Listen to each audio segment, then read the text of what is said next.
जय महाराष्ट्र मित्रांनो, आज आपण जाणार आहोत देवदर्शनाला. दर्शन म्हटलं की भक्ती, आस्था, श्रद्धा, पूजा असावीच लागते. आपलं मन तर स्वच्छ आहे, सोबत गाडी पण स्वच्छ करून आपण निघूया देवदर्शनाला. चॅनलला नवीन असाल तर फॉलो आणि सबस्क्राईब करायला विसरू नका. नमस्कार मंडळी, आज आपण निघालो आहोत एक शांत, सुंदर आणि सकारात्मक प्रवासाला. तर चला सुरुवात करूया आपल्या या दिवसभराच्या जर्नीची. पावसाळ्याचा प्रवास म्हणलं, रस्त्याच्या कडेला हिरवी झाडं आणि थंडगार हवा.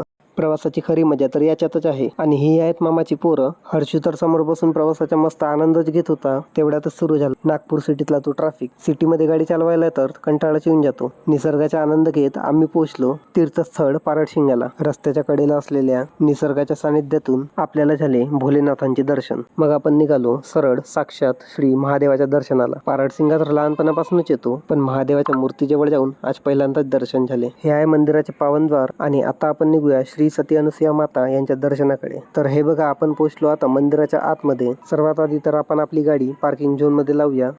तर मंदिरात येताच हर्षू झाला खुश, कारण त्याला माहित होतं इथे दर्शन आणि मस्ती दोन्ही होणार. तर आता मी निघालो आपल्या फॅमिली सोबत मंदिराकडे दर्शनाला. मंदिरात जाण्याआधी आपण धुवून घेतले आपले पाय आणि निघालो पूजेसाठी लागणारं सामान घ्यायला. हीच ती दुकान, इथून आपण घेऊया पूजेसाठी लागणारी सर्व सामग्री. तर आपली आरती आणि हार झाले रेडी आणि आता आपण निघूया आईच्या दर्शनाला. इथली शांती आणि साधेपणा मनाला प्रसन्न करते. येथील वातावरणात एक वेगळीच शक्ती आहे. इथे लाखो भक्त दर पौर्णिमेला दर्शनासाठी येतात. हा तो क्षण जेव्हा मनातला गोंधळ आपोआप कमी होतो. प्रवास इथेच संपत नाही, तर पुढील ब्लॉग मध्ये आपण दर्शन, भक्ती आणि भजन पाहूया.